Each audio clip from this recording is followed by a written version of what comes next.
Cerita kali ini masih melanjutkan cerita yang kemarin, di mana cerita ini ditulis oleh Naila Nurfajriya Ramadhani. Dan kali ini adalah episode terakhir dari cerita Bangkitnya Arwah Agatha. Dan ini dia kelanjutan ceritanya. Seketika mereka berdua menjadi terdiam setelah kedatangan tamu yang tadi undang, yang manakala seorang tamu itu dialah teman seprofesinya sendiri. Lihat di sana. Andre memberikan isyarat bahwa Dimas sedang menuju ke arah mereka. Steven lalu menengok ke belakang. Setelah itu melemparkan senyum ke arahnya. Dimas selalu duduk bergabung bersama Andre dan juga Steven di kursi yang sama. Sudah lama kalian di sini? Tanyanya kepada mereka. Andre hanya terdiam. Agaknya pria itu malas untuk menanggapinya.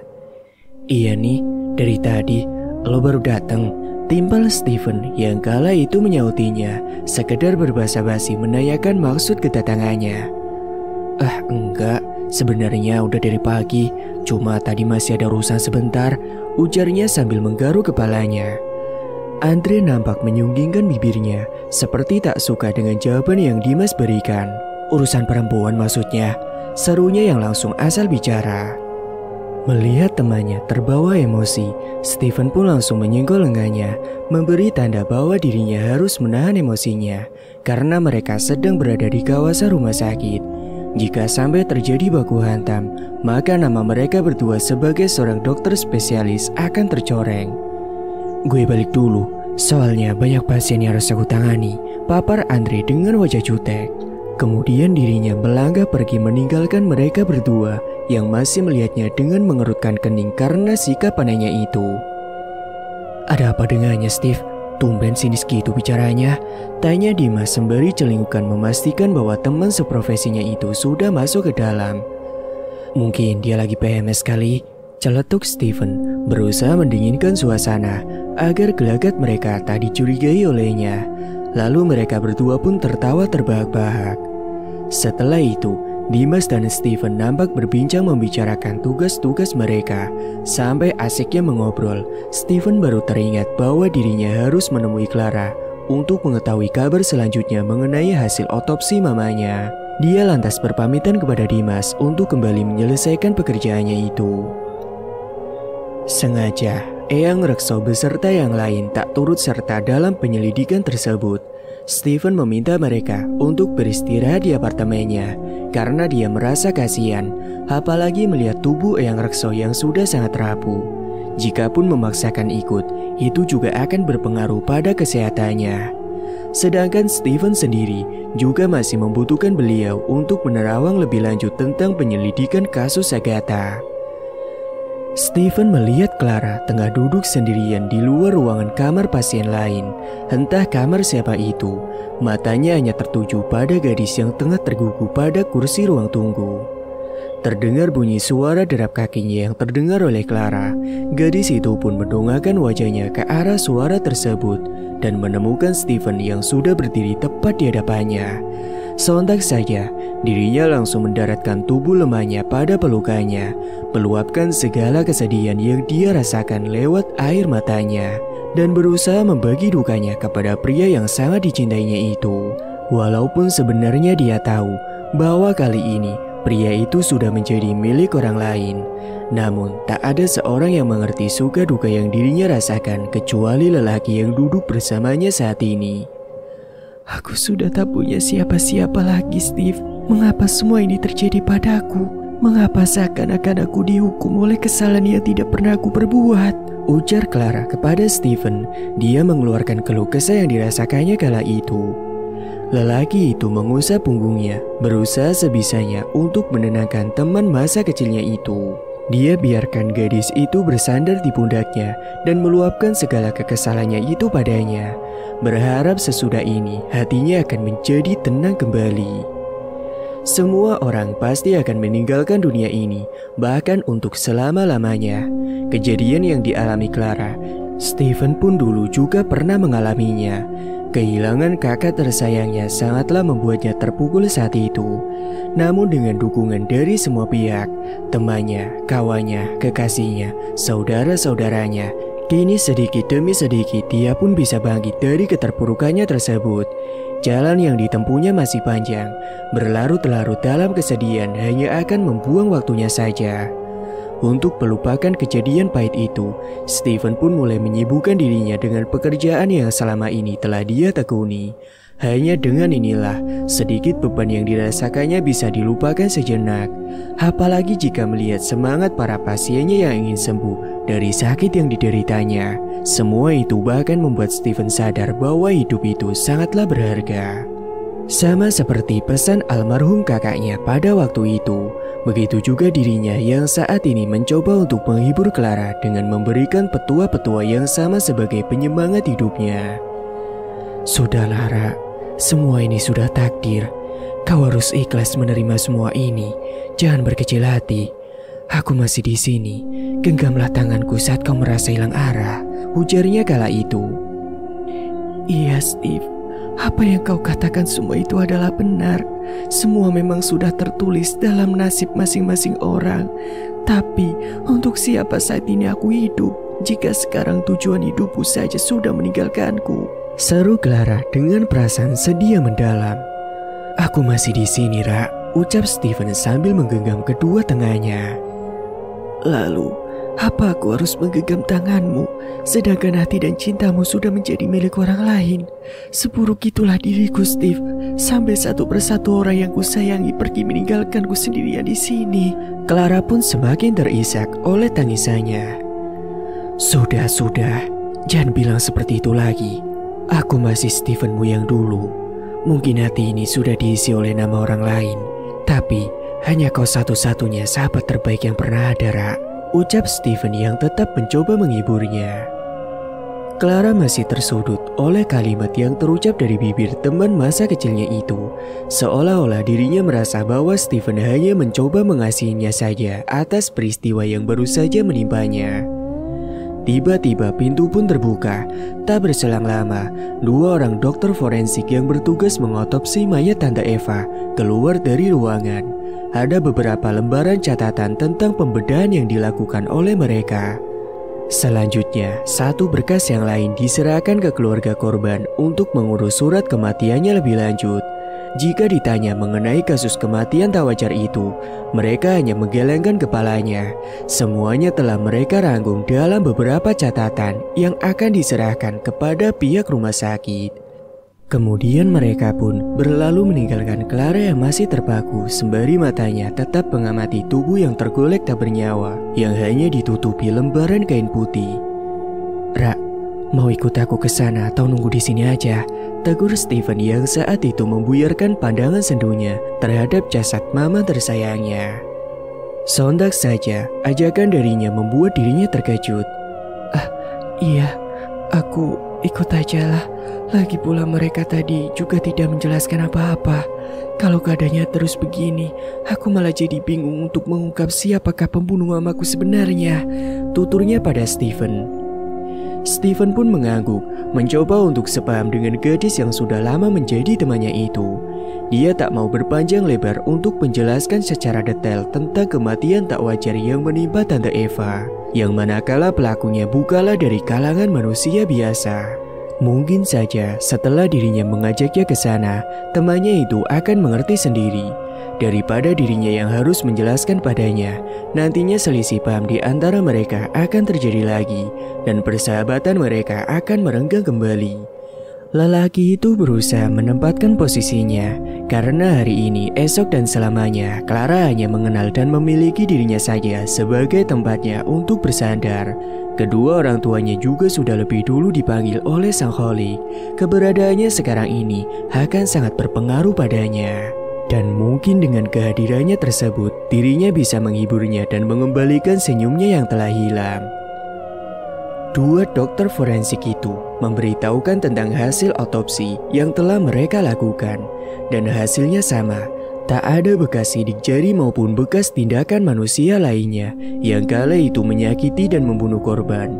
Hal janggal itu semakin diyakini Steven bahwa kematiannya memang ada keterkaitannya dengan hal-hal gaib yang telah Mama Clara perbuat. Tepat pada siang itu, saat azan zuhur berkumandang, pihak rumah sakit telah memberikan izin bahwa jenazah sudah boleh dibawa pulang untuk segera disemayamkan. Gadis cantik itu tertunduk sedih ketika beberapa suster mengeluarkan jasad mamanya dari kamar mayat. Nampak dengan jelas wajah pucat itu saat kain putih yang menjadi penutup itu secara tak sengaja tersingkap karena tiupan angin. Pemandangan tak biasa terpampang nyata di depan mata mereka berdua, yaitu sebuah wajah dengan mata membelalak ke atas dan biji matanya seperti hendak keluar dari wadahnya, juga mulutnya yang menganga lebar akibat luka sobekan yang panjang hingga tembus ke telinganya. Namun tak cuma itu, bau busuknya kala itu juga semakin menyengat hidung mereka, membuat beberapa lalat besar hinggap mengerumuni tubuh tidak bernyawa tersebut. Bahkan suster yang membawa hospital bed itu pun hendak mau muntah jika mencium aroma tak sedap itu. Mereka memilih menjauh setelah ranjang berisikan jenazah itu berhenti di depan Clara dan juga Steven. Clara lalu memeluk Steven sembari mukanya ditutupi oleh kedua telapak tangannya. Dirinya hanya bisa menangis tergugu dalam pelukan hangat pria yang mendekapnya kala itu. Steven kemudian melangkah maju, mencoba untuk menutup kembali kain penutup yang tadinya terbuka karena hembusan angin. Setelahnya saat surat kematian itu sudah diterima, mereka berdua memutuskan untuk membawa jasad itu pulang. Kini mereka hanya menunggu ambulan yang tersedia di rumah sakit itu untuk membantu mengantarkan jenazah ke rumah duka. Karena pada saat itu, kelima ambulan yang ada memang kebetulan sedang dipakai untuk menjemput beberapa korban kecelakaan dan juga wanita hamil yang sedang menuju ke rumah sakit tersebut. Entahlah, mungkin ini rencana dari Yang Maha Kuasa, dan alam pun sepertinya enggan menerima bangkai busuk itu untuk dikebumikan. Semua seperti sudah ada yang mengatur. Lelaki itu lalu mendudukkan Clara di kursi ruang tunggu yang ada di depan kamar pasien lain. Sedangkan dirinya, dia mencoba untuk menghubungi Andre, berniat untuk meminta tolong menjemput Eyang Rekso beserta yang lain yang kala itu masih berada di apartemennya. Syukur saja, Andre sedang dalam masa beristirahat. Dia pun lalu keluar dari ruangannya dan menghampiri Steven yang sudah menunggu kedatangannya. Sesekali matanya melirik pada Clara yang masih terisak di kursi ruang tunggu, kemudian beralih pada jasad yang berada tak jauh dari posisinya berdiri. "Gimana hasilnya, Steve?" tanyanya sembari berbisik lirih ke telinga Steven. Tangannya merangkul pundaknya, seraya kepalanya itu menggeleng, bahwa isyarat yang tadi diberikannya tak selaras dengan pertanyaan yang dilontarkannya waktu itu. "Tetap sama, Andre. Kematiannya masih ada hubungannya dengan hal goib." Dia pun kemudian berpamitan kepada Clara untuk mengantarkan Andre sampai ke depan. Dirinya juga merasa tak enak jika membicarakan perihal jasad mamanya tepat di hadapan Clara. Sesampainya di depan lobi rumah sakit, muka penasaran Andre berubah seketika menjadi masam saat dirinya dengan tak sengaja berpapasan langsung oleh Marissa. Rupanya kejadian tadi pagi masih mengganggu pikiran Andre. Kedekatan Marissa dengan Dimas semakin membuat dirinya curiga. Apalagi akhir-akhir ini, Marissa sering sekali absen dari pekerjaannya dengan alasan yang tidak masuk akal. Bahkan surat peringatan pertama yang diberikan oleh pihak rumah sakit seakan tidak membuat wanita berusia 25 tahun itu menjadi cerah. Dirinya seakan mengentengkan dan membuat santai jikalau sewaktu-waktu dia akan ditendang dari rumah sakit itu karena kelemahan bolos. Sifatnya juga belakangan ini berubah, tak seperti saat pertama kali Andre mengenalnya dahulu. Kalian mau kemana?" tegur Marissa pada mereka berdua. Namun jawaban itu tak direspon oleh Andre maupun Steven. Lelaki itu malah menyunggingkan bibir tanpa menatap wajahnya. Sedangkan Steven, matanya masih tertuju pada gadis yang masih menangis di kursi ruang tunggu. Marissa pun kemudian menggaruk kepalanya, kemudian melangkah berniat untuk meninggalkan mereka. Namun saat akan pergi, Steven malah memanggilnya. "Suster, tunggu," ucap lelaki itu padanya. Seketika wanita itu terhenti dan menoleh ke arah sumber suara. "Iya dok, ada yang bisa saya bantu?" Raut muka yang ditunjukkannya kepada Steven terlihat sangat centil, membuat Andre semakin muak dengan kelakuannya. "Semurah itukah dirimu sekarang ini?" Batin Andre menggerutu, lalu membuang muka dan berjalan keluar lobi menuju area depan rumah sakit. "Saya mau minta tolong, Bisakah suster menjaga teman saya sebentar di sana? Ucap Steven sembari menunjuk ke arah Clara. Marisa pun menoleh, kemudian dia memoncongkan bibirnya. Baiklah, sahutnya singkat, kemudian meninggalkan Steven dan berjalan menghampiri Clara. Sifat Marisa kala itu semakin menunjukkan bahwa dirinya sangat tak suka jika Steven berdekatan dengan wanita lain. Entah karena membela hubungan Steven dengan Agatha, atau memang ada niat busuk yang terselip di dalam kalimatnya kala itu. Setelahnya Steven pun memberikan kunci mobil Clara pada Andre, namun pria itu malah menolaknya. Gak usah, pakai mobil gue aja. Lagi pula mobilmu kan sedang diperbaiki, dan kendaraan yang ada saat ini kan cuma satu, yaitu mobil Clara. Takutnya kalau aku bawa mobilnya, terus tiba-tiba keadaan lagi urgent, malah repot nantinya, Steve. Jelas Andre pada Steven. Kemudian Andre pun berlanjut melangkah menuju parkiran untuk mengambil kendaraan pribadinya. Tidak berselang lama, satu mobil ambulan pun datang. Tak nampak siapapun pasien yang ada di dalamnya waktu itu. Menurut petugas yang ditanyainya, ambulan itu baru saja mengantarkan jenazah korban kecelakaan ke rumah duka. Keluarganya menolak untuk membawanya ke rumah sakit karena alasan masalah ekonomi.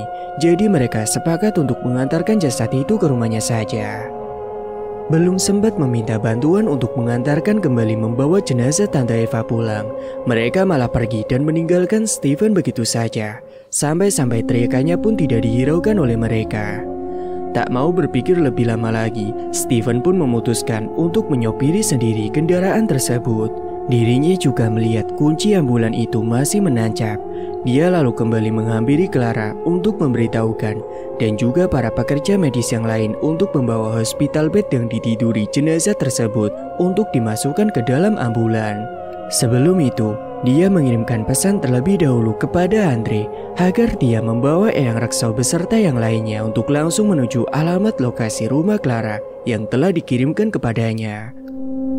Clara memilih untuk menemani mayat mamanya dan duduk di posisi paling belakang dengan jenazah. Sedangkan Steven lebih fokus untuk menyetir mobil ambulan dan mempertegas tekadnya agar segera sampai pada tempat yang dituju. Sepanjang perjalanan, Steven hanya mendengar isak tangis yang keluar dari mulut sahabatnya tersebut. Namun sayangnya tak banyak yang bisa dia perbuat pada waktu itu, selain mendoakannya agar jenazah mamanya bisa segera untuk disemayamkan. Di tengah situasi yang sangat genting, tiba-tiba saja saat melintasi rel kereta api yang tanpa palang pintu, bahan bakar kendaraan yang ditumpanginya itu ternyata telah habis. Terpaksa dirinya harus turun mendorong kendaraan itu untuk melewati perlintasan rel tersebut. Ada apa, Steve? Teriak Clara dari dalam ambulan karena merasa mobil yang ditumpanginya itu tiba-tiba berhenti mendadak. Gak apa-apa, Ra. Cuma bensinnya habis. Kau duduk dengan tenang saja di dalam. Aku akan mencoba untuk mendorongnya, balas Steven. Dengan mengerahkan seluruh tenaganya, rupanya itu belum bisa untuk membuat roda ambulan itu keluar dari perlintasan tersebut.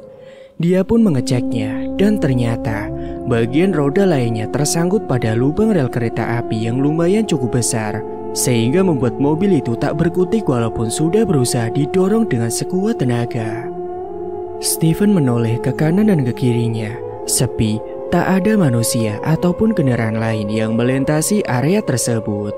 Benar-benar hal yang aneh, saat situasi genting begini malah tak ada siapapun untuk dimintai pertolongan. Lelaki itu pun mau tak mau harus berusaha untuk mengeluarkan roda ambulan yang masih menyangkut pada lubang rel kereta itu. Sedang sibuk dengan usahanya, tiba-tiba saja dari arah samping ada kereta yang akan melintasi perlintasan tersebut. Namun kala itu kereta berjalan dengan cepatnya, tak seperti biasanya. Bingung harus berbuat bagaimana lagi, Steve lalu membuka penutup bagian belakang mobil dan membawa Clara keluar ke daerah yang lebih aman. Steve, ada apa? Jenazah mama bagaimana? Gadis itu berusaha melepaskan cengkraman tangan Steven. Dia masih menatap tubuh kaku mamanya yang masih ada di dalam mobil ambulan itu. Melihat Clara yang tidak bisa diam, Steven pun terpaksa menggendongnya untuk membawanya menjauh dari perlintasan tersebut.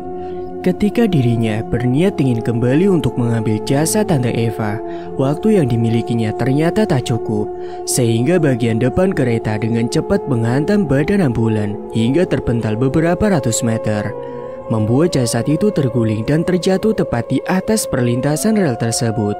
Dan dengan sigap, kereta itu kembali melindas tubuh tidak bernyawa itu hingga lebur tak bersisa. Sontak saja, Clara berteriak begitu kencang saat tubuh orang tua tunggalnya itu terhantam badan kereta. Pun dengan Steven yang kala itu menutupi mukanya dengan kedua telapak tangannya, tak tega melihat peristiwa tragis yang terjadi tepat di depan matanya itu. Tubuh jasad itu kini telah berubah menjadi potongan-potongan kecil yang berhamburan kemana-mana. Teriakan Clara begitu kencang hingga memekik ke gendang telinga Steven. Gadis itu histeris melihat peristiwa mengenaskan itu. Nampak dari sisi kanan dan kirinya, warga sudah mulai bergerombol datang beramai-ramai melihat tragedi berdarah yang baru saja terjadi. Sungguh sangat mengherankan, mengapa di saat mereka berdua butuh bantuan, mereka malah tak melewati area tersebut. Namun sebaliknya, setelah kejadian itu terjadi, barulah nampak batang hidung satu persatu dari mereka. Clara sudah tak tahan dengan apa yang dirasakannya, dirinya pun langsung jatuh terkulai di tanah. Beberapa pria mencoba untuk membopongnya dan membawanya ke pos pengamanan yang ada di tempat tersebut. Sedangkan Steven, dia masih berusaha menghubungi kepala rumah sakit untuk mengirimkan ambulan lain dan juga beberapa petugas medis untuk membantunya mengumpulkan potongan-potongan tubuh yang kini telah menjadi serpian kecil. Dan untuk masalah pertanggungjawaban mengenai transportasi milik rumah sakit yang tertabrak kereta akan diurusnya nanti. Yang terpenting adalah bagaimana caranya untuk mengumpulkan potongan tubuh jasad itu tanpa tertinggal secuil pun. Semoga saja Pak Sujatmiko segera ambil tindakan untuk kasus pelik yang dialaminya sekarang ini, supaya jasa serpian yang merana itu bisa sepatutnya dikebumikan. Setelahnya dia pun kembali melangkah ke pos pengamanan untuk melihat lebih lanjut keadaan Clara saat ini. Kasihan sekali, dia harus menanggung duka mendalam karena ulah mamanya, ucapnya sembari mengelus rambutnya. Tiba-tiba datanglah ibu-ibu dengan membawa sebotol minyak gosok yang kemudian diserahkan kepada Steven. Nah, ini ambillah, oleskan minyak ini ke perut istrimu agar dia bisa siuman kembali, seru ibu itu padanya. Steven melongo mendengar ucapan yang dilontarkan wanita tua itu. Ibu itu menganggap bahwa Clara adalah istrinya. Bagaimana caranya dia membalurkan minyak itu ke perutnya, sedangkan di antara mereka tidak ada hubungan apa-apa. Lelaki itu menggaruk kepalanya sembari cengar-cengir sendiri. Bisakah saya minta tolong ibu saja yang mengoleskan minyaknya? Ujarnya yang mengatupkan tangannya kepada ibu tersebut. Apa maksudmu, nak? Dia kan istrimu, sahutnya dengan intonasi yang sedikit meninggi. Bukan bu, dia bukan istri saya, tapi teman lama saya, balas Steven dengan terbata. Melihat gelagat Steven yang salah tingkah seakan membuat ibu itu senyum-senyum sendiri. Dia pun lantas membalurkan minyak gosok itu ke perut Clara seperti yang diperintahkan oleh Steven. Setengah jam berlalu, akhirnya usahanya membuahkan hasil. 2 unit mobil ambulan telah sampai di lokasi, pun dengan beberapa petugas medis. Mereka langsung mengambil body bag untuk memunguti potongan-potongan tubuh yang telah hancur itu. Hingga sesaat kemudian beberapa unit mobil polisi telah tiba di sana. Para anggota berseragam itu segera mungkin membuat garis polisi di sekitar area itu, agar tak ada kendaraan maupun seseorang yang akan melintas sembarangan di daerah rawan tersebut. Steven menepuk jidatnya, dirinya berpikir bahwa zaman ini semakin maju. Namun sungguh miris, ternyata para pemerintah di negeri ini untuk menyumbangkan dananya dan membantu pekerja kecil untuk membuatkan palang pintu saat kereta melintas, ternyata tak ada bantuan sedikit pun. Padahal tujuannya supaya tidak ada kejadian seperti ini terulang kembali. Bahkan saat diselidiki petugas kepolisian lebih lanjut, ternyata bukan hanya sekali atau 2 kali kejadian itu terjadi, bahkan sudah ratusan orang pernah menjadi korban di situ. Dirinya hanya merasa kasihan kepada teman masa kecilnya itu yang kian lama meratapi nasib jasad mamanya. Dan kini gadis itu tidak habis pikir dengan takdir yang sudah Tuhan atur untuknya. Mengapa dia harus menanggung kepiluan mendalam saat usianya masih terbilang cukup muda? Apakah kiranya salah yang telah dia perbuat di masa lalu sehingga dirinya harus mengalami masa-masa sulit seperti ini? Sebagai dokter yang tak kenal takut oleh ceceran darah, sudah tugas Steven membantu para pekerja medis untuk memunguti serpian-serpian tubuh yang masih tersisa di situ. Setelah semua tugas selesai, Steven pun sepakat dengan anggota lainnya untuk meminta saran dari para sesepuh di sana. Bagaimana hukum mengkebumikan jenazah yang sudah hancur? Apakah perlu dimandikan dan disolatkan? Ataukah langsung saja dikuburkan? Maklum, walaupun pendidikan sarjana tingkat tinggi, tapi ilmu agamanya memang nihil. Tak dipungkiri, dia juga bukan manusia munafik, bukan pula orang yang pandai dalam hal religius. Agar tidak menimbulkan kesalahpahaman atau bilang sok-sokan tahu mengenai hukum ini, maka ada baiknya jika dirinya meminta himbauan langsung dari yang lebih berpengalaman. Menurut para leluhur yang lebih ahli dalam bidang tersebut, selama potongan-potongan jasad itu masih ditemukan dan dikumpulkan menjadi satu bagian yang lengkap, maka mayat itu harus dipulasara seperti pada hukum syariat yang sudah berlaku. Semua itu diwajibkan apabila mayat tersebut tidak berbaur dengan non-muslim. Hanya saja, jika memandikannya bisa menimbulkan kerusakan, atau mungkin bisa bertambah lebih parah lagi, maka semua itu bisa digantikan oleh tayamum. Begitulah petua yang dia dapat dari petua-tetua desa di sana. Lelaki itu pun lantas menyuruh para petugas medis untuk memasukkan body bag itu ke dalam ambulan dan meminta tolong untuk turut mengantarkannya pulang ke rumah duka.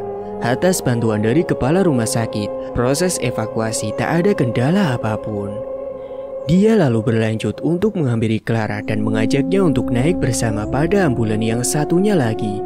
Untung saja gadis itu sudah siuman dari pingsannya, walaupun keadaannya saat ini masih syok berat. Baru saja hendak menaiki ambulan, tiba-tiba saja ada mobil Grand Livina putih yang berhenti tepat di belakang ambulan yang akan ditumpanginya.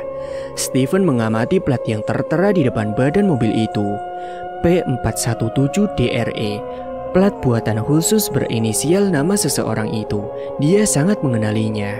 Kendaraan itu adalah milik Andre. Dan dugaannya tepat sekali saat kaca berwarna hitam itu dibuka dan beberapa orang turun dari mobil tersebut yang kemudian menghampirinya. Seorang lelaki yang masih memakai atribut kedokteran yang lengkap, juga satu lelaki tua berjenggot dengan memakai tongkat, dibantu wanita parubaya yang menggandeng dirinya. Begitupun seorang anak perempuan cantik yang kala itu sedang memegangi boneka. Mereka semua adalah Andre, Eyang Rekso, Ibu Maryam, dan juga Zara. Atas pesan singkat yang dikirimkan Steven padanya, waktu kejadian tragis itu berlangsung, teman bagi Steven itu pun langsung memutar laju mobil ke lokasi yang sudah dirinya bagikan sebelumnya. Mereka semua pun sama halnya dengan Clara, sama-sama syok ketika mendengar berita mengejutkan itu dari Andre. Mata mereka tertuju pada Clara yang terisak tangis di dalam ambulan itu sendirian. Tatapan matanya kosong, seperti sudah tidak ada harapan lagi. Setelah berbincang sebentar dengan Steven perihal kejadian sebenarnya yang menimpa jasad orang tua Clara, mereka pun kemudian masuk ke dalam mobil dan mengikuti ambulan yang ditumpangi Steven dari belakang. Tak lupa dirinya mengucapkan terima kasih pada pihak kepolisian sekaligus petugas medis yang membantunya selama prosesi evakuasi itu berlangsung. Semoga setelah ini pemakaman juga berjalan dengan lancar dan mereka semua bisa bernapas dengan lega. Hanya membutuhkan waktu 20 menit dari tempat kejadian untuk sampai rumah duka. Karena pada saat kejadian itu terjadi, jarak dari rumah Clara kurang sedikit lagi. Namun karena kejadian yang tidak diinginkan itu, semua proses pemakaman yang seharusnya berlangsung menjadi tertunda. Langsung saja, Steven turun dari ambulan dan melangkah menuju tempat ibadah terdekat untuk menyampaikan kabar duka itu kepada warga sekitar, disusul lainnya yang turun dari kendaraannya masing-masing. Para petugas medis itu pun membuka body bag dan meletakkan potongan mayat yang berbalut kain kafan lusuh itu di emperan teras rumah. Kemudian mereka berlanjut membawa jenazah itu ke dalam untuk disucikan. Saat mendengar kabar dari Andre, untung saja ibu dari Agatha itu berinisiatif untuk membeli bunga dan juga air mawar. Tak lupa dia juga membeli secari kain kafan yang baru untuk membalut tubuh si jenazah itu. Walaupun jasad tersebut sudah tidak utuh lagi, namun sangat tak layak jika kain kafan yang sebelumnya membungkus tubuh itu dikenakan kembali. Sedangkan keadaan saja sudah lusuh dan juga bolong-bolong, hingga menyebabkan tetesan darah itu mengucur ke bawah saat petugas medis tadi mengangkatnya. Wanita itu mempunyai pikiran begitu karena dirasanya tak mungkin juga Steven melakukan semua ini sendirian.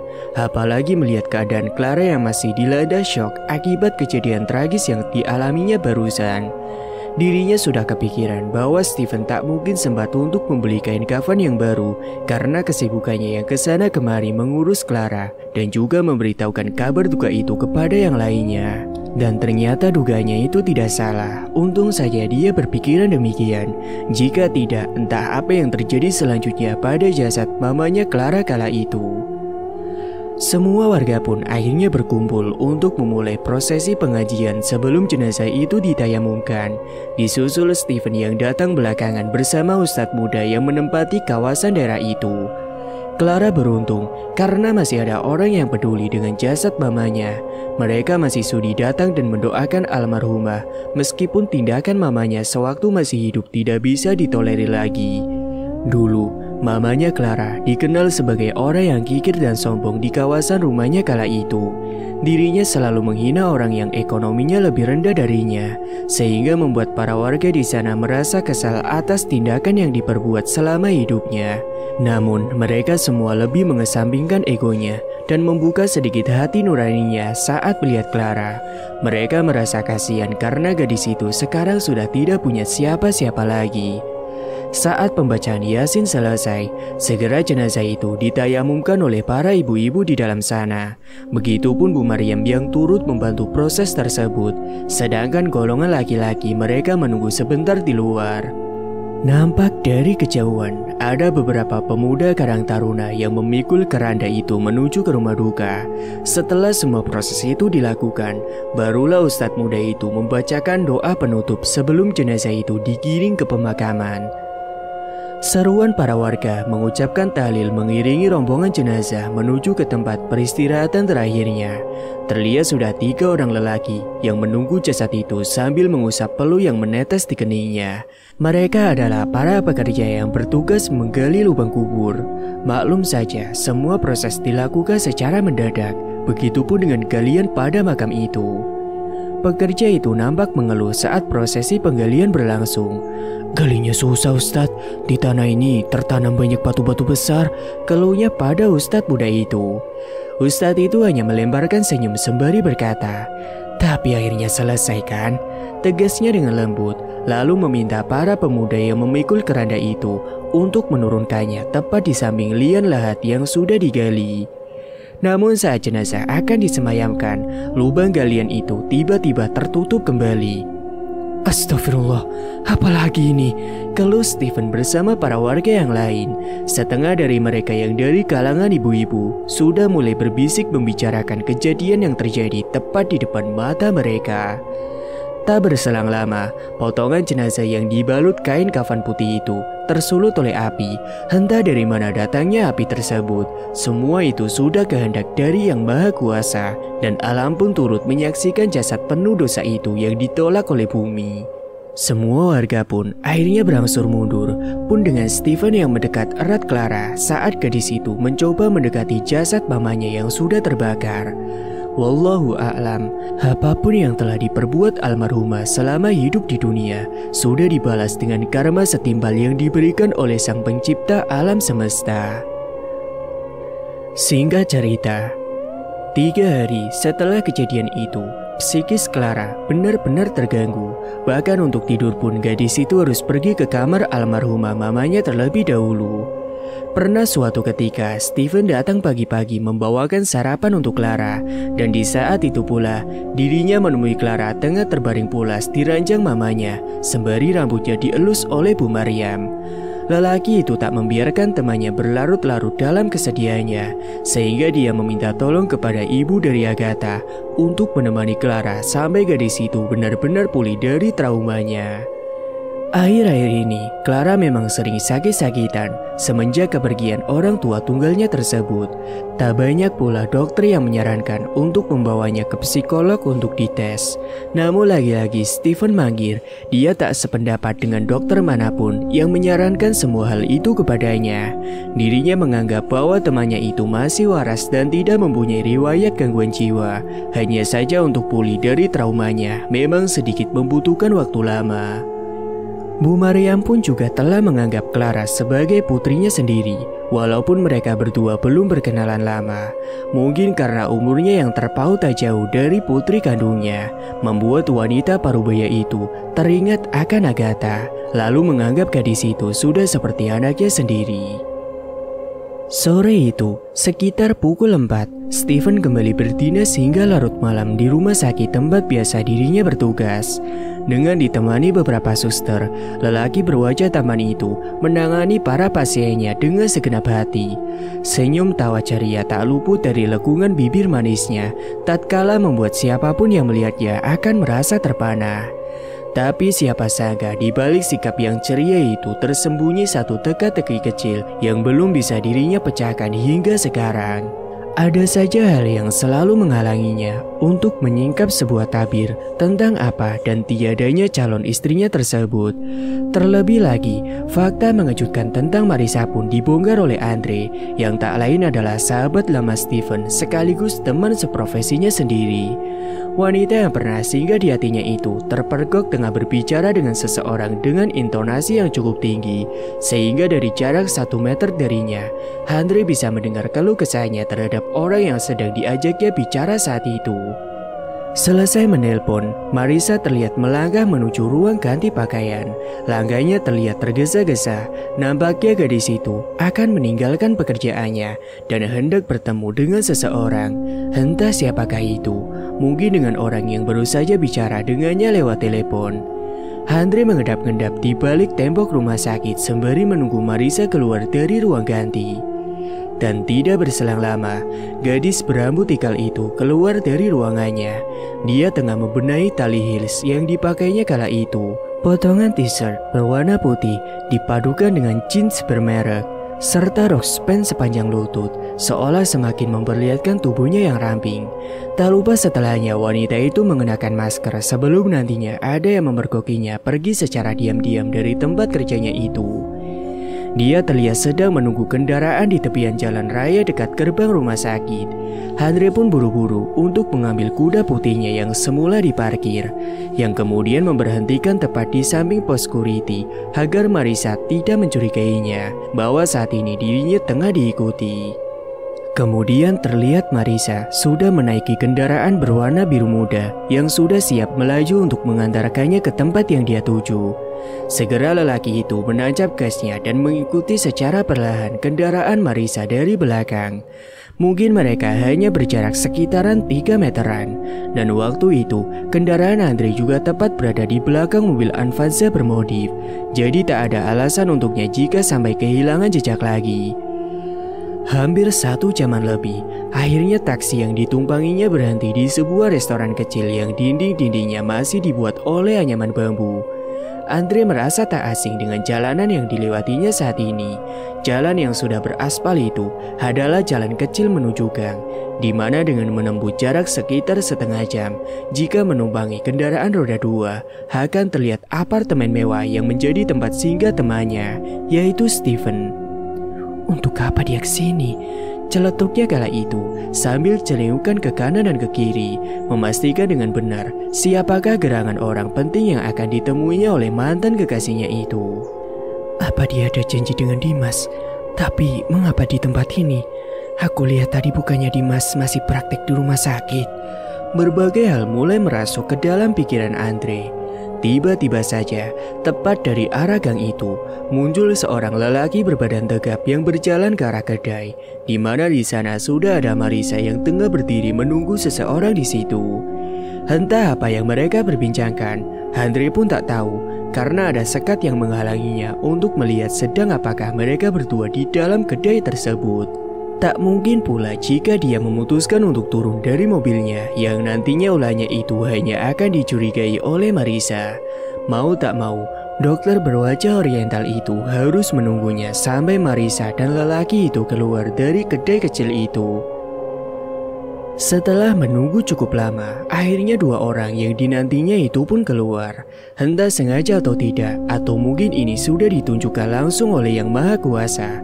Tiba-tiba saja, Marisa menarik tangan lelaki itu dan mengajaknya menjauh dari kedai. Nampaknya dia mengeluarkan amplop tebal yang kemudian dilemparkannya ke arah lelaki tersebut dengan kasar.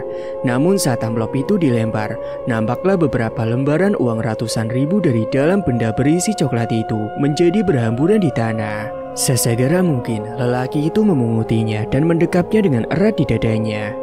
Marisa lalu menunjuk-nunjuk ke arahnya dengan mimik muka yang terlihat amat sangat marah kepadanya. Andre berasumsi bahwa lelaki itu sedang mencoba untuk memerasnya. Namun apakah gerangan yang telah Marisa perbuat hingga lelaki itu bisa memanfaatkannya dengan mudah? Itulah hal yang tengah dipikirkannya kala itu. Dan setelah Marisa pergi berlalu, Andre pun segera menyusul lelaki itu dengan berjalan kaki melewati area gang sempit tersebut, menguntitinya dari belakang, kemudian menangkap basah dirinya dan menanyakan ada hubungan apa dirinya dengan Marisa dan mengapa lelaki itu bisa dengan mudah meraup pundi-pundi uang yang lumayan banyak yang baru saja diterimanya dari tangan Marisa.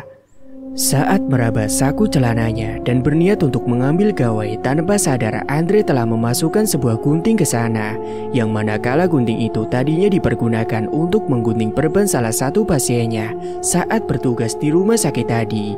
Hal itu pun dimanfaatkannya untuk menikam lelaki itu dari belakang, berniat untuk menakut-nakutinya saja agar dia mengaku tentang hal yang baru saja dilihatnya. Andre pun kemudian membekap mulutnya dan menyeretnya jauh ke dalam semak-semak agar gelagatnya tidak dicurigai oleh warga sekitar.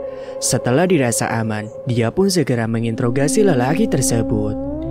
Dan akhirnya, setelah beberapa ancaman yang dilontarkan oleh Andre, juga kepura-puraan untuk menghubungi polisi, membuat lelaki itu ketakutan dan menceritakan hal yang sebenarnya terjadi antara dirinya dan juga Marisa. Dia mengakui bahwa beberapa bulan yang lalu, mungkin sekitar 6 bulan lebih, Marisa menyuruhnya untuk berbohong agar kendaraan yang dikemudikannya kala itu terlihat mogok. Dan pada saat itu, lelaki itu terciduk sedang membawa seorang penumpang cantik berambut panjang dengan menggunakan dress yang katanya hendak pergi ke alamat apartemen mewah yang ada di balik sungai yang ditunjukkannya kala itu, yang dimana apartemen itu merupakan apartemen milik Steven. Menurut pengakuannya, tempat kendaraan itu berhenti berjarak sekitar 100 meteran dari sini. Jantung Andre seakan berhenti berdetak. Dia pun lantas mengeluarkan gawai yang tadinya tersimpan di balik saku celananya, lalu menunjukkan satu foto kepada lelaki tersebut. Fakta mengejutkan lainnya pun terungkap. Terlihat setelah mengamati foto wanita yang ditunjukkan oleh Andre, lelaki itu pun mengangguk. Dia menyatakan bahwa gadis yang ada di foto itu merupakan perempuan yang sama yang kala itu tengah duduk di jok kursi belakang mobil taksinya. Awalnya dia tak mau berbohong, namun karena kondisi istrinya yang kala itu tengah hamil tua, dia akan melahirkan di waktu dekat. Lelaki itu pun terpaksa menerima perintah dari Marisa. Dia hanya disuruh untuk memberhentikan taksinya di tengah jalan dan mengatakannya dalam keadaan mogok kepada gadis itu, yang kemudian jika ingin sampai kepada alamat yang dituju, maka gadis itu harus melewati gang kecil ini. Dan ternyata orang itu adalah sopir taksi yang dulu ditumpangi oleh Agatha. Setelahnya sopir taksi itu tak tahu selanjutnya yang terjadi pada gadis itu. Dan menurut penuturannya, dulunya di gang ini banyak sekali preman yang berkumpul dan berpesta miras tepat di atas jembatan kecil itu. Maaf mas, mungkin saja saat perempuan itu lewat di sini, para preman itu telah... Lelaki itu menunduk tak meneruskan kembali kalimat yang diucapkannya barusan. Spontan saja hal itu sangat membuat Andre menjadi murka. Telah apa maksudmu ha? Cepat katakan. Andre mencengram erat kerap baju lelaki itu. Dua bola matanya melotot dan wajahnya pun menjadi merah padam. Ampun mas. Lelaki itu pun duduk bersimpu tepat di hadapan Andre.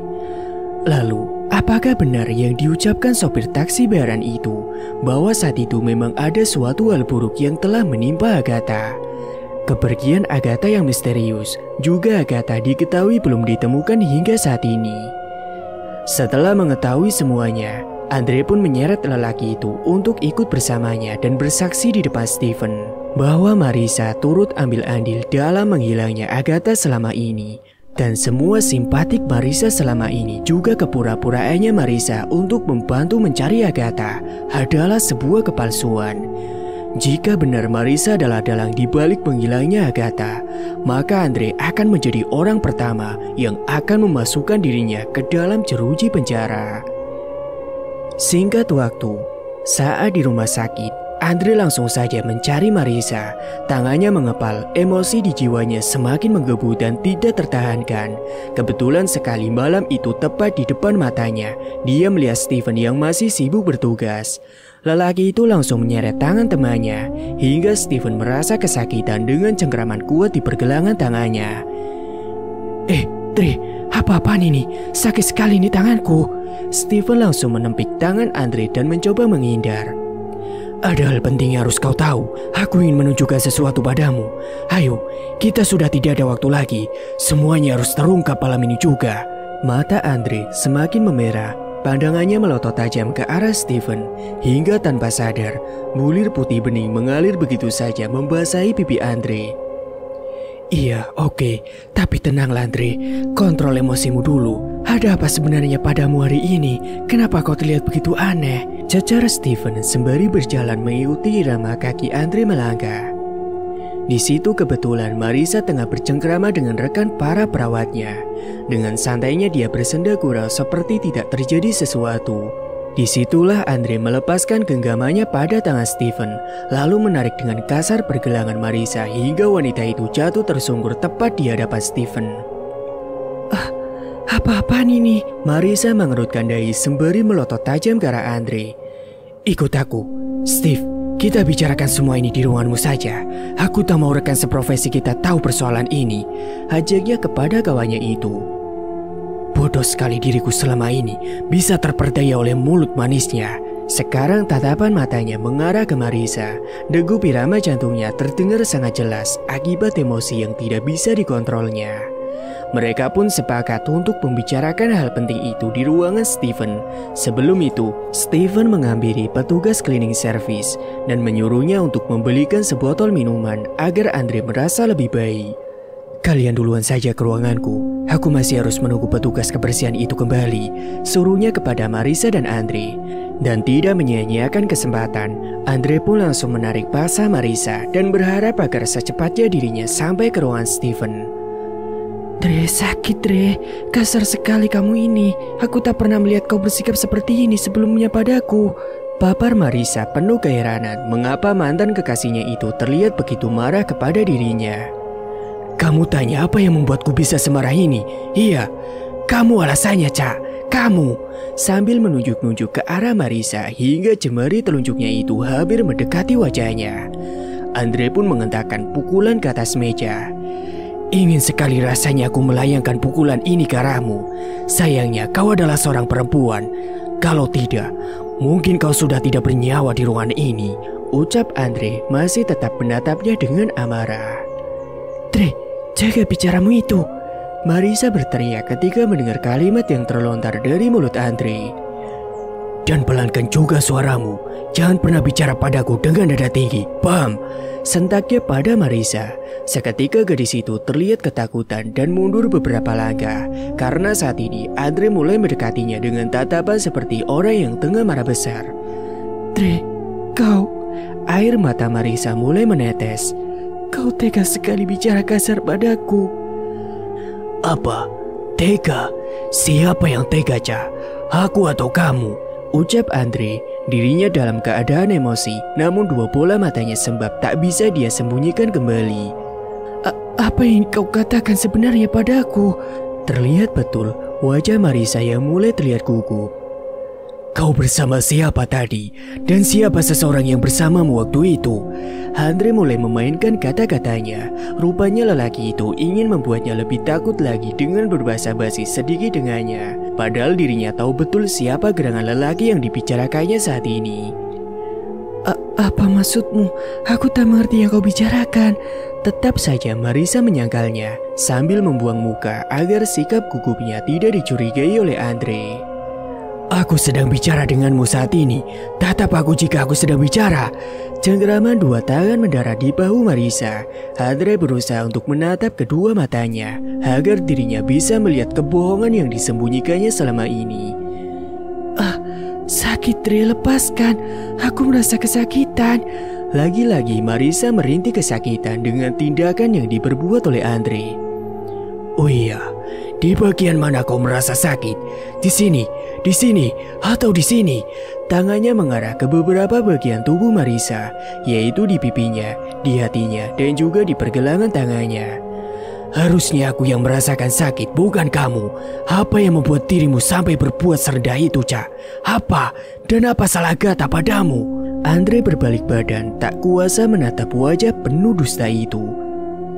Apa maksudmu? Apa kau kira aku tak sedih karena dia belum kembali? Apa kau pikir aku tak mencari di mana keberadaannya, Andre? Asal kau tahu, aku juga sama sepertimu. Kecemasan ini selalu menghantuiku setiap hari, dan aku takut jika suatu hal buruk terjadi padanya. Ucap Marisa. Langkah demi langkah Marisa mulai menghampiri Andre, kemudian menyandarkan kepalanya tepat di bahunya.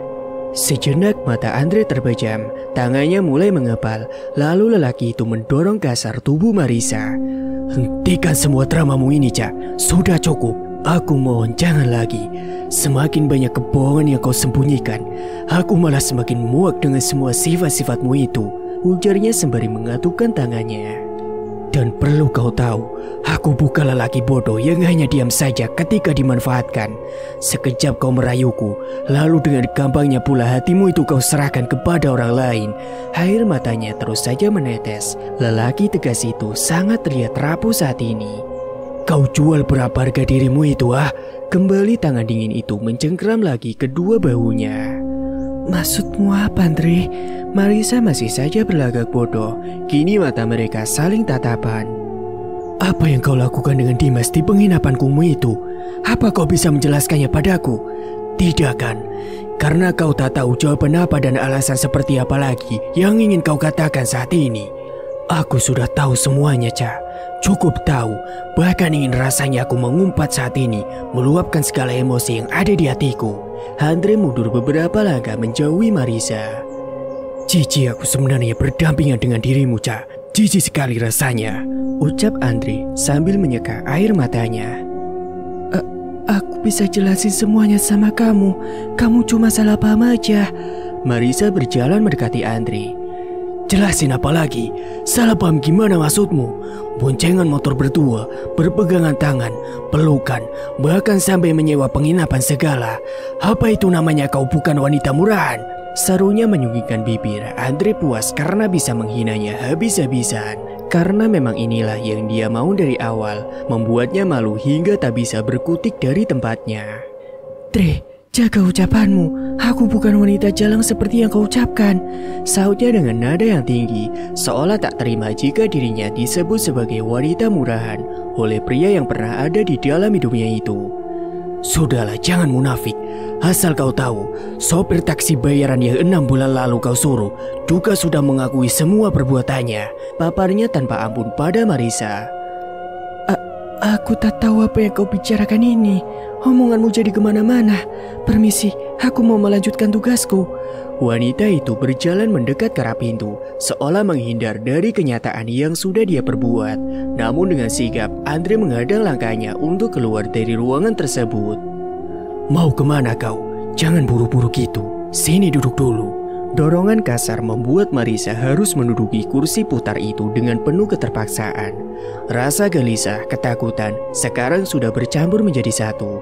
Agaknya Marisa harus menyiapkan dirinya jikalau lelaki yang ada di hadapannya itu sudah mengetahui semua perbuatan yang telah dia lakukan selama ini. Apa kau tahu apa yang terjadi setelah taksi yang ditumpangi Agatha pada malam itu mogok? Dan setelah kejadian itu, Agatha pun menghilang entah kemana. Andre mencoba bersikap lembut agar Marisa mau mengakui semua kejahatannya. Aku tidak tahu. Rupanya gadis itu masih belum bisa berkata jujur. Begitu rupanya ya. Sepertinya kau masih belum mau berkata jujur. Oke, lebih baik aku hubungi polisi saja supaya segera membawa sopir taksi itu ke sini untuk menemuinya. Biar dia saja yang menjelaskan keseluruhan di mana pada waktu itu kau tega berbuat jahat kepada temanmu sendiri, yang manakala wanita itu adalah calon istri dari Steven. Andre berniat untuk menakut-takutinya dan berpura-pura untuk menghubungi pihak kepolisian karena dirasa sudah tidak ada cara lagi dan berharap setelah ini Marissa mau mengakui semua kejahatannya.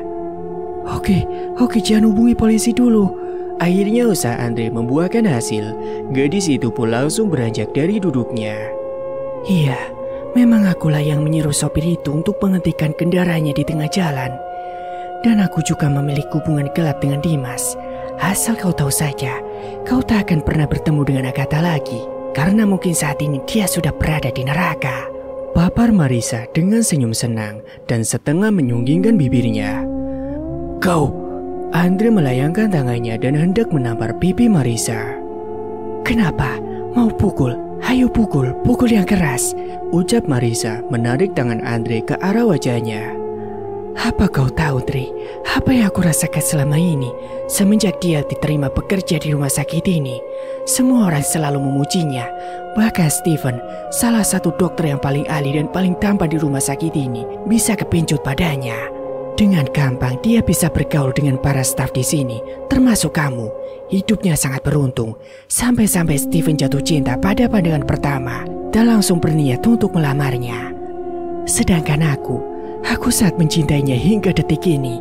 Aku berharap bahwa suatu saat nanti kita bisa bersama dan bersatu. Kemudian setelah itu, aku bisa menikmati seluruh harta kekayaan orang tuanya dan menjadi ratu di istananya yang mewah. Tapi ternyata tidak. Kedatangan Agatha di rumah sakit ini menghancurkan semua impianku, menjatuhkan angan-anganku untuk hidup bahagia selamanya bersama dengan Steven. Aku muak melihat kedekatan mereka. Hatiku sakit, rasanya seperti ada pisau yang tertancap di ulu hatiku ini. Kata demi kata mulai terungkap dari mulut Marissa.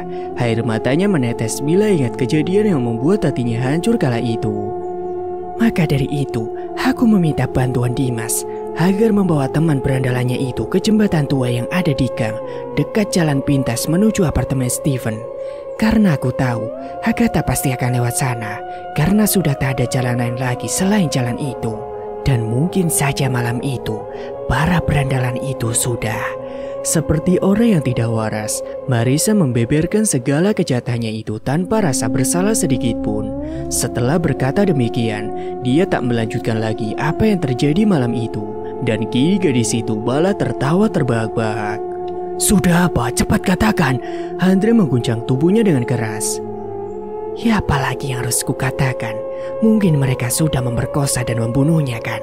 Dan satu lagi, temanmu itu, si Dimas, dia juga terlibat dalam semua ini.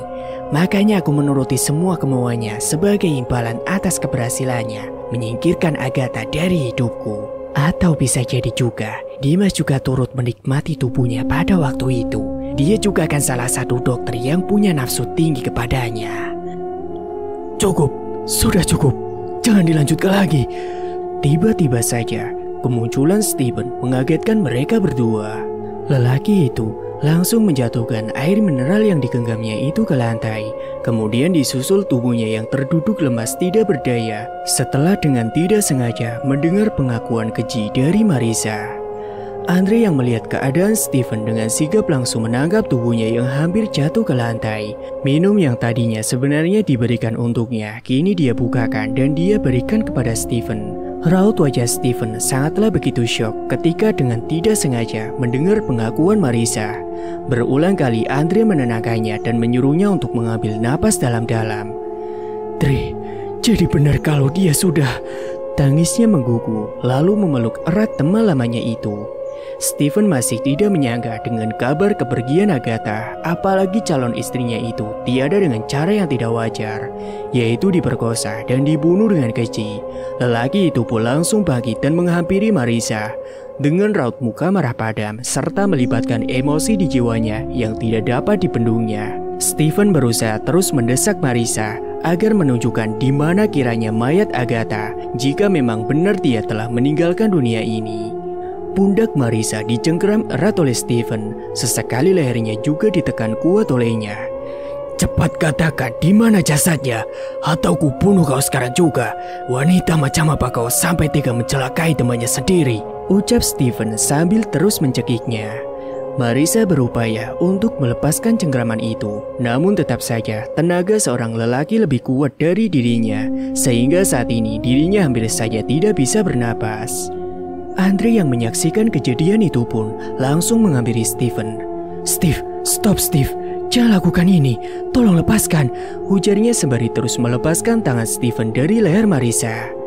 "Steve, sadarlah, lepaskan dia," ucapan Andre nampaknya tidak dipedulikan oleh Steven. Biar saja wanita ini mati.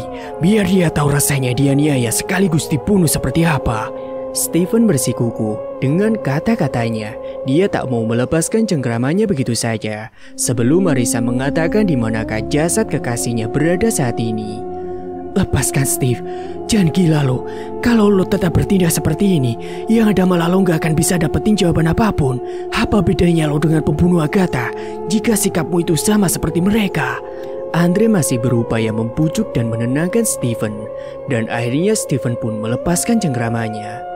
Marisa pun terbatu karena tekanan kuat yang diberikan Steven padanya. Jika Andre tidak mencegah hal itu, mungkin saat ini dirinya hanya tinggal nama saja. "Dan kau dasar wanita jalang, lebih baik kau katakan saja di mana jenazah Agatha saat ini," suruh Andre pada Marisa. Napas Marisa masih terasa engap. Sesekali dirinya membuang napas berkali-kali untuk mengontrol irama jantungnya. Aku tidak tahu. Semua tugas itu sudah diambil alih oleh Dimas. Lebih baik kalian tanya saja padanya," ucap Marisa sembari terus memegangi lehernya. Rupanya Steven meninggalkan tanda merah di leher Marisa akibat tindakan yang diperbuatnya barusan. "Biadab memang kalian berdua. Harusnya bukan di sini tempat kalian, tapi di balik jeruji penjara, berkumpul bersama para penjahat bajingan yang tidak bermoral. Apa status seragam suster yang kau kenakan itu, Nona? Jika hatimu saja kotor sekotor perbuatanmu." Setelah mencercanya, Steven menyemburkan ludahnya ke lantai. "Ayo Steve, lebih baik kita cari Dimas saja sebelum dia meninggalkan kota itu dan kabur dari sini untuk selamanya," ajak Andre kepada Steven. Saat mereka hendak berbalik arah, Marisa pun dengan sigap mengambil gunting yang terletak pada meja ruangan Steven. "Jangan harap kau bisa keluar dari sini. Jika aku tidak bisa memilikimu, maka Agatha pun juga tidak. Begitupun dengan gadis yang bernama Clara itu. Kau harus mati saat ini, Steve. Kau harus mati." Marisa pun berlari ke arah mereka dan berniat ingin menancapkan gunting itu ke tubuh Steven. Namun, sebuah peristiwa yang tidak terduga pun terjadi. Arwah Agatha muncul tepat di hadapannya dan menghentikan aksinya itu untuk tidak membunuh Steven. "Agatha, kamu kan sudah..." Gunting yang ada di genggamannya itu pun terjatuh. Marisa mundur beberapa langkah ke belakang. Mimik mukanya terlihat sangat ketakutan. Arwah Agatha muncul dengan mengenakan seragam susternya yang lusuh. Semua bagian tubuhnya pucat seperti mayat hidup. Mendengar Marisa menyebutkan satu nama yang dikenalnya, Steven dan Andre pun menoleh ke belakang. Mereka berdua terkejut melihat Agatha yang saat ini tengah berada tepat di hadapannya. "Agatha," ucap mereka kompak. Agatha hanya berbalik dan tersenyum sekilas ke arah mereka. Kemudian pandangannya fokus kembali kepada Marisa. Dengan kaki yang tidak tersentuh lantai, Agatha melayang menghampiri Marisa. "Masih ingatkah aku? Ini aku, temanmu. Jangan takut, Ca." Marisa berjalan mundur beberapa langkah hingga tanpa sadar tubuhnya itu telah menempel pada dinding ruangan. "Sini, Ca. Aku kangen sama kamu. Aku kedinginan sekali. Apakah boleh aku memelukmu saat ini?" ujar sosok arwah Agatha. "Kenapa, Ca? Apa salahku? Kau sudah kuanggap seperti kakakku sendiri. Aku tak menyangka jika selama ini pertemanan yang kita jalani adalah palsu. Sebenci itukah kau padaku sehingga kau menyuruh rekan berandalmu itu untuk memperkosaku dan juga membunuhku?" Cairan darah berupa tangisan mulai keluar dari kelopak mata Agatha. Pun dengan Andre dan Steven yang turut mendengarkannya, hati mereka bak teriris di saat semuanya terungkap. Terlihat jelas sosok itu memang mirip sekali dengan Agatha. Akhirnya teka-teki atas menghilangnya Agatha telah terungkap. Tidak, Pergi kau sudah mati. Tempatmu bukan di sini tapi di neraka, teriak Marisa yang menutupi wajahnya dengan tangannya. Yang kau katakan memang benar. Aku memang sudah tiada. Kedatanganku ke sini hanya untuk membawamu. Ikutlah bersamaku, Ca. Arwah Agatha melambaikan tangan pada Marisa. Tidak, jangan. Pergi kau dari hadapanku, wanita setan, teriak Marisa. Gunting yang tergeletak di lantai itu pun melayang ke arah Marisa, kemudian menusuk bagian perutnya. Darah segar nampak membanjiri lantai. Marisa pun mengerang kesakitan. Tolong ampuni aku, rintinya saat ini. Sudah terlambat, Ca. Kamu patut mendapatkan semua itu. Itu pun masih belum sebanding atas apa yang kau lakukan padaku waktu itu. Agatha terus menangis darah. Dendamnya satu persatu telah terbalaskan. Semua orang yang terlibat dalam kematiannya akan menemui ajalnya sendiri. Lalu arwah itu pun berbalik ke arah Andre dan juga Steven. Dua orang yang dulunya saling mencintai itu pun dipertemukan kembali. Hanya saja saat ini alam mereka sudah berbeda. Steven tak bisa membendung air matanya. Dia pun meluapkan segala kerinduannya dan ingin memeluk tubuh wanita yang sangat dicintainya itu dengan erat. Namun semua itu hanyalah bayangan saja, karena yang ada di depannya saat ini adalah arwahnya, bukan jiwanya. Steven pun menangis sejadi-jadinya di depan arwah calon istrinya itu. Jangan menangis, Steve. Inilah kenyataannya. Agatha mencoba untuk menghapus air mata Steven, namun tetap tidak bisa. Kau harus terima kenyataan bahwa kita tak lagi bisa bersama. Duniaku bukan di sini lagi, Steve. Ikhlaskanlah kepergianku. Lupakan aku, tentang kita, tentang semua kenangan kita. Bukalah lembaran hidupmu yang baru dan mulailah membuka hati untuk orang lain. Aku tak mau kau berlarut-larut dalam kesedihan ini. Aku lihat gadis itu sangat mencintaimu, bahkan cintanya lebih besar dariku. Dia mencintaimu sejak kalian masih kecil. Bisa kurasakan niat tulus itu saat dia sedang bersamamu. Kamu harus ikhlas, Steve. Jika kau seperti ini, aku tidak akan mungkin bisa meninggalkan dunia ini dengan tenang. Derayan demi derayan air mata darah mulai membanjiri pipi Agatha. Arwahnya mencoba untuk membujuknya agar Steven menerima takdir yang sudah ditentukan Tuhan untuknya. Dia hanya ingin menyadarkannya bahwa saat ini mereka tidak bisa hidup bersama karena dunia mereka telah berbeda. Agatha menyuruh agar Steven melanjutkan hidupnya dan membuka hatinya untuk Clara. Biarkan saja, biarlah kau tak bisa kembali ke duniamu. Apa kau tahu perasaanku saat mengetahui kabar ini? Apa sedetik pun di sana kau tak pernah merindukanku? Bawalah aku bersamamu. Aku ingin ikut bersama denganmu. Kita bisa melanjutkan kisah cinta kita di sana. Aku mohon. Steven bangkit dan menatap lekat wajah Agatha. Kemudian dua kepala mereka saling bersentuhan. Dua insan yang saling merindukan itu sama-sama menangis. Tanpa sadar, Andre pun turut berlinangan air mata menyaksikan itu semua. Walaupun sudah beda alam, mereka masih sama-sama saling mencintai. Maafkan aku tidak bisa, Steve. Sudah waktunya aku pergi. Agatha pun melayang mundur menjauhi Steven. Dokter Andre, saya ingin menyampaikan sesuatu. Tolong temukan jasad saya yang dihanyutkan oleh mereka di sungai, dekat jembatan yang ada di gang pintas, menuju kediaman apartemen Steven. Dan tolong sampaikan permohonan maaf saya kepada ibu beserta kakak saya. Saya juga titip Steven. Tolong jaga dia juga agar dia tidak menangis saat aku meninggalkannya. Ajaklah Zara. Dia yang akan menunjukkan jalan di mana jasadku itu ditenggelamkan. Karena pada waktu itu, Zara melihat semuanya saat para berandalan itu membuang mayatku ke sungai. Aku pamit, tolong jaga Steven ya.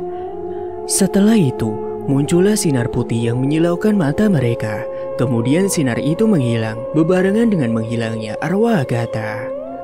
Tidak, jangan tinggalkan aku. Aku ingin pergi bersamamu. Dre, di mana dia? Aku ingin ikut bersamanya. Hati Steven seolah hancur ketika arwah kekasihnya itu berpamitan pergi meninggalkannya untuk selama-lamanya. Rasanya perpisahan ini masih belum bisa diterima.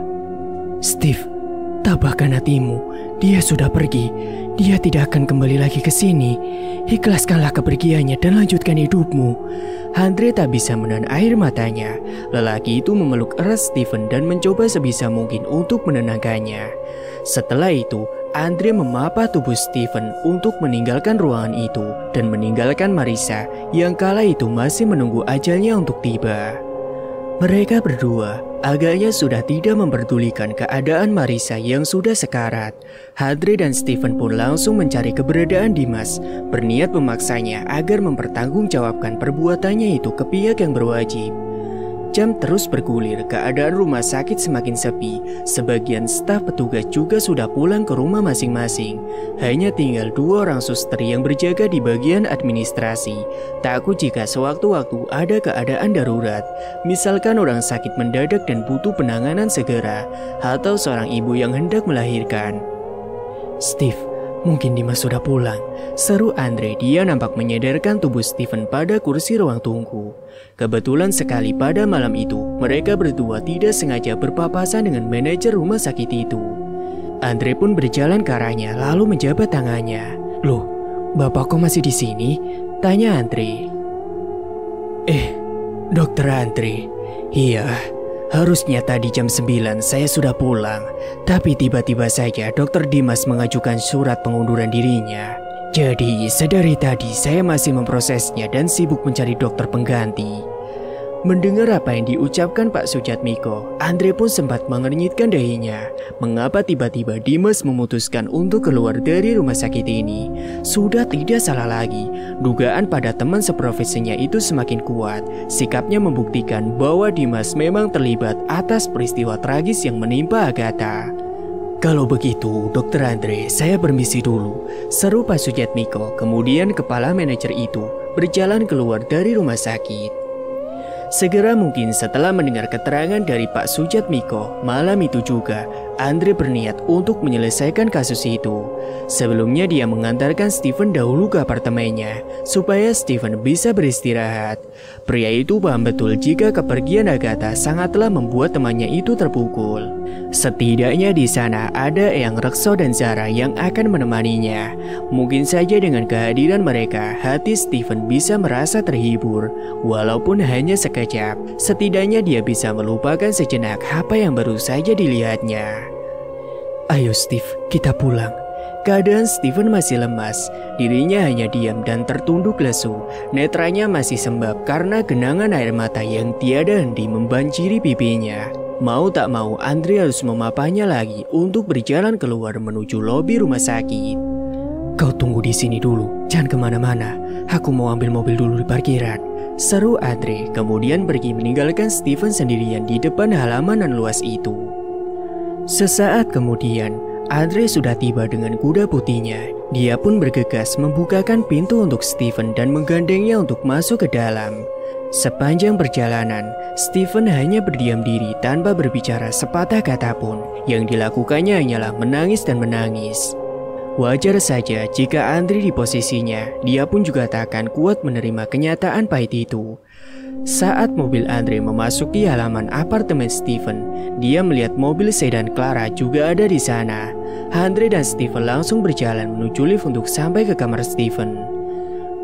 Pintu pun dibuka. Semua orang yang ada di ruangan itu pun terlihat berkumpul.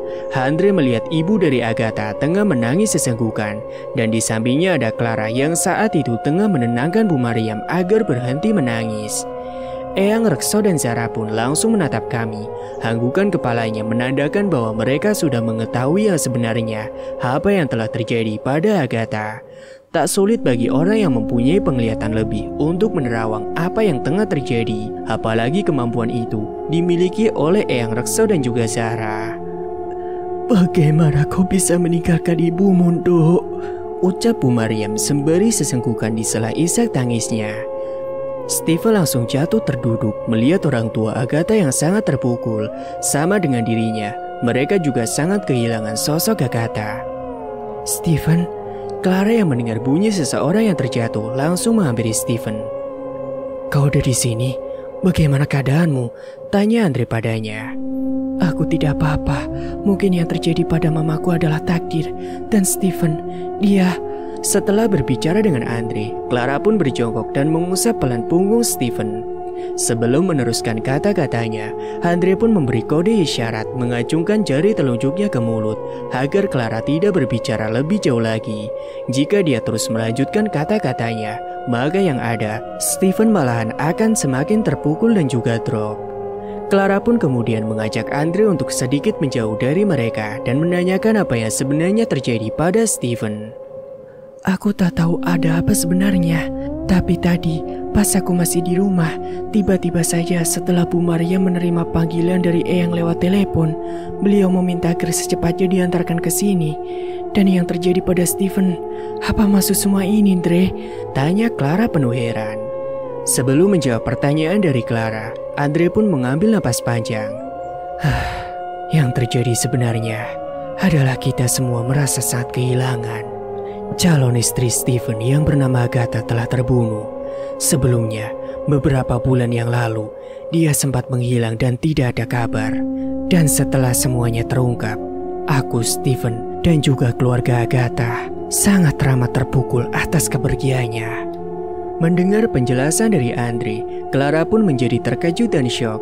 Dia sempat menutup mulutnya dengan kedua tangan, sembari menahan agar peluh putih itu tak keluar dari kelopak matanya.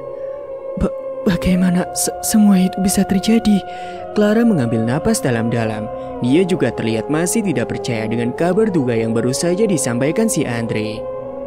Apa kau kenal dengan suster di rumah sakit tempat Steven bekerja, yang pada saat itu ditugasi oleh Steven untuk menjagamu? Nama suster itu adalah Marisa. Andre mencoba menjelaskan kepada Clara. Clara pun mengadahkan kepalanya ke atas, menatap wajah Andre sembari terus mengingat nama yang baru saja disebutkannya.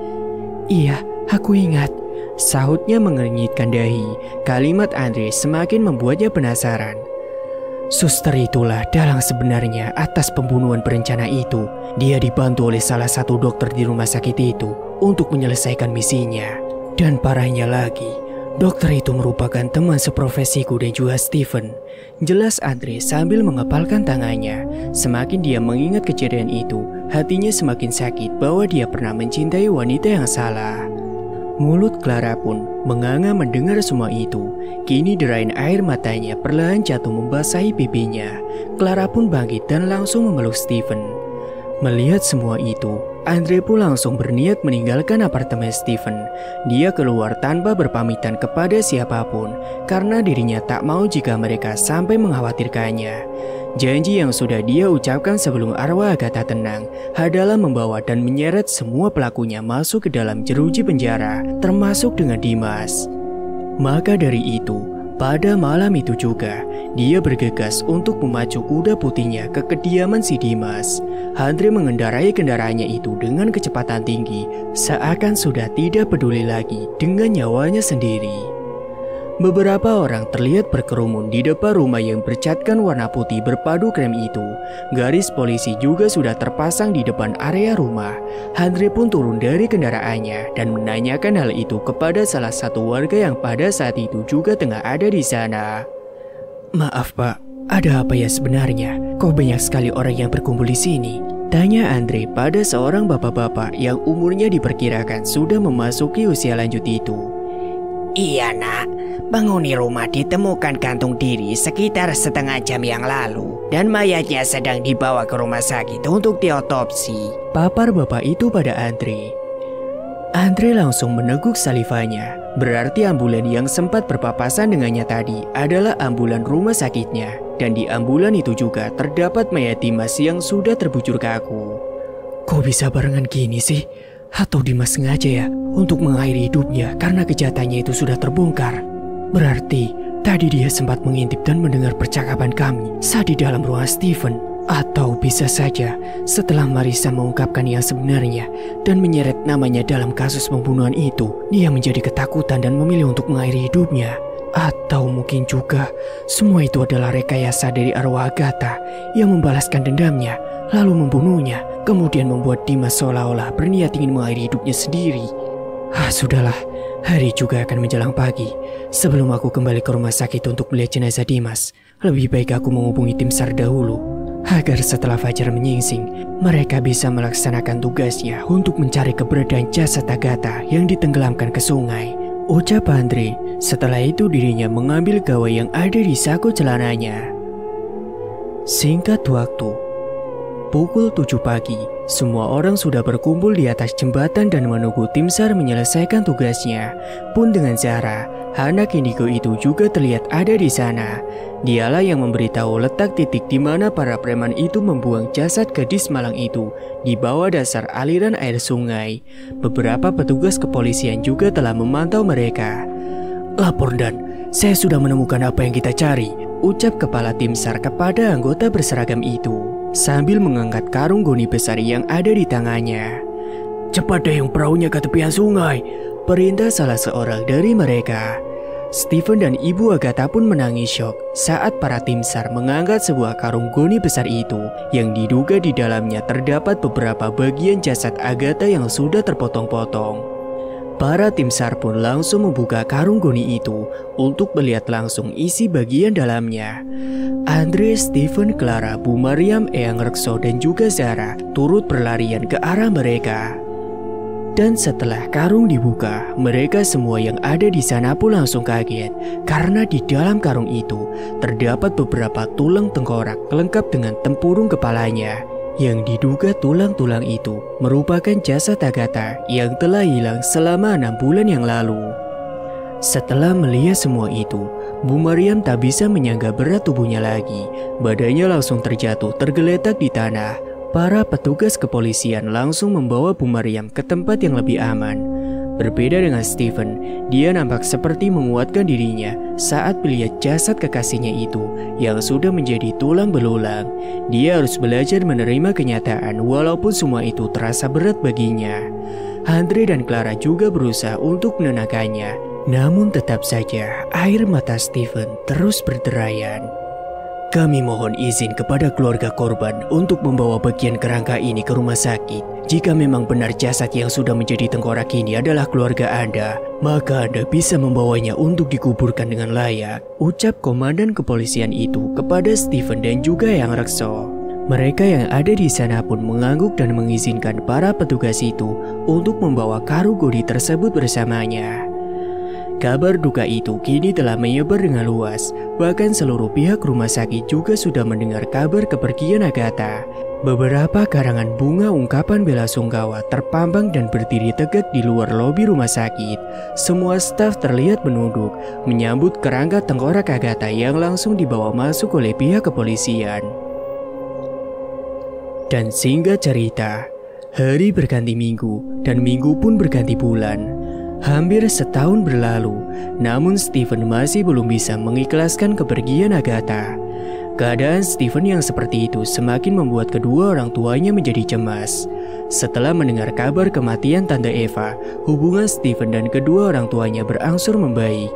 Mereka juga tak mau menyia-nyiakan kesempatan untuk hidup berbahagia bersama putra bungsunya itu.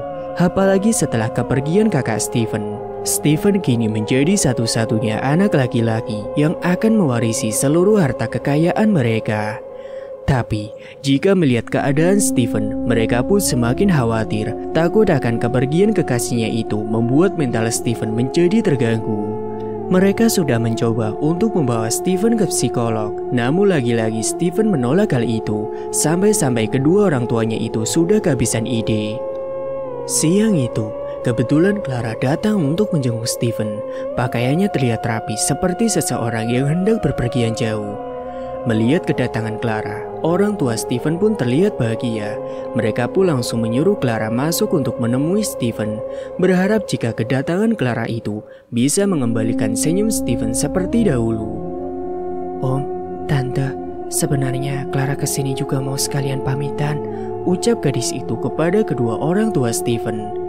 Mereka berdua pun saling tatap, kemudian mengernyitkan dahinya. "Memangnya Clara mau pergi kemana?" tanya Mama Stephen padanya. "Iya Tante, jadi gini, Clara mau kembali saja ke Kanada. Di sana Papa juga sudah meninggalkan rumah untuk Clara, walaupun tidak sebesar rumah Om dan Tante. Sekalian juga mau menemui kalian untuk yang terakhir kalinya." Papar gadis itu Matanya terlihat berkaca-kaca ketika mengatakan semua hal itu. Kok mendadak begini? Steven masih sedih loh Clara. Dia butuh seorang teman untuk menghiburnya. Orang tua Steven mencoba untuk membujuknya agar Clara tetap menetap di Indonesia. Clara tersenyum. Teman Steven banyak tante. Ada Andre juga. Dia juga bisa menemani Steven dan menghiburnya. Tapi maaf, keputusan Clara sudah bulat. Clara ingin kembali saja ke Kanada dan bekerja di sana. Baiklah kalau begitu nak, jika memang itu keputusanmu dan juga kemauanmu. Tapi alangkah baiknya jika kamu menemui Steven terlebih dahulu. Dia masih terpukul semenjak kepergian kekasihnya, ucap Papa Steven kepada Clara. Clara pun mengangguk kemudian berjalan meninggalkan mereka menuju anak tangga. Dan saat pintu dibuka, Clara mendapati Steven tengah berdiri termenung di teras balkonnya. Langsung saja dia menghampirinya sekalian untuk pamitan. Hei Steve, apa kabarmu? Steven berbalik ke arah Clara kemudian tersenyum. Baik. Aku kesini sekalian mau pamitan Steve. Aku mau kembali ke Kanada hari ini. Steven hanya diam, tak ada respon apapun darinya di saat Clara berniat untuk berpamitan padanya. Sebenarnya Clara juga sedih melihat keadaan Steven yang seperti ini. Tapi jika dia tetap memutuskan untuk tinggal di sini, maka yang ada Clara malah tak bisa untuk melupakan Steven.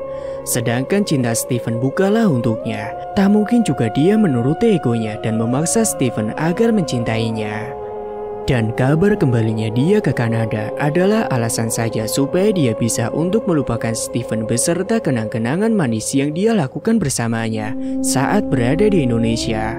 Clara sempat menyeka air matanya karena Steven tak memberi tanda apapun saat dia membicarakan kepulangannya ke Kanada. Aku pamit Steve, jaga dirimu baik-baik ya. Clara pun berbalik, tekadnya untuk meninggalkan Indonesia rupanya sudah mantap. Lagi pula dirinya di sini juga sudah tidak mempunyai siapa-siapa lagi. Tunggu.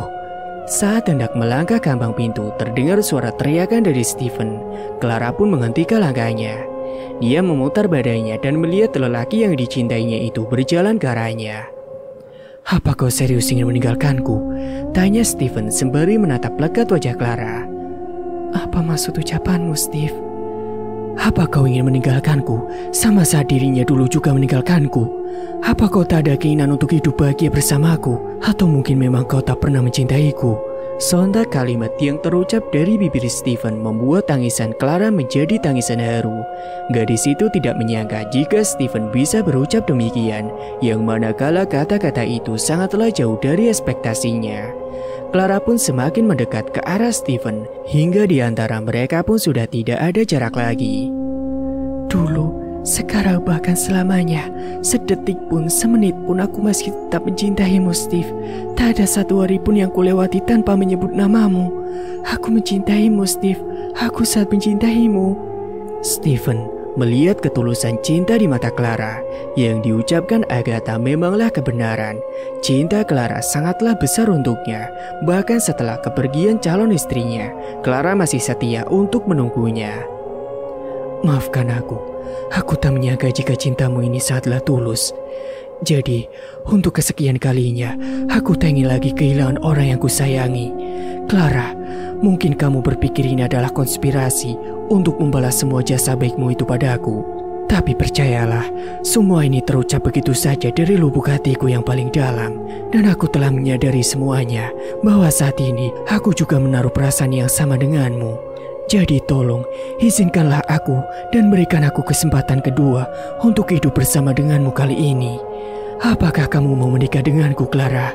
Setelah meminta maaf dan mengungkapkan seluruh isi hatinya itu, Steven pun bersimpuh sembari menggenggam kedua tangan Clara. Dengan langit dan bumi yang menjadi saksinya, lelaki itu mengutarakan niatnya untuk membersunting Clara menjadi istrinya. Garis berdarah Indonesia-Kanada itu merasa tersanjung dan tidak menyangka jika Steven mengutarakan niatnya saat itu juga untuk menjadikannya calon pendamping hidupnya. Sebuah penghormatan yang tidak ternilai baginya dicintai oleh Steven, dan akhirnya perasaannya pun terbalas. Clara pun tak mau menyia-nyiakan hal itu.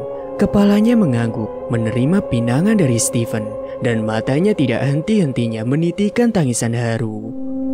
Dan singkat cerita, kini cinta Steven dan Clara pun telah menjadi satu. Semua akan terikat dalam 7 janji pernikahan yang akan mereka jalani nanti. Bahkan mereka berdua juga sudah memutuskan untuk mengadopsi Zara sebagai anak angkat mereka. Dan mereka pun akhirnya hidup dengan bahagia. Dan itulah ending dari cerita yang Mang Ripan bawakan kali ini yang berjudul Bangkitnya Arwah Agatha. Tak lupa sebelumnya, Mang Ripan ucapkan terima kasih banyak kepada Kak Naila Nur Fajriya Ramadhani yang sudah mengizinkan Mang Ripan untuk mengangkat ceritanya. Dan juga terima kasih bagi kalian semua yang sudah menyimak cerita ini dari awal sampai selesai. Dan sampai jumpa lagi di cerita terbaru yang akan Mang Ripan bawakan selanjutnya. Sekian, wassalamualaikum warahmatullahi wabarakatuh.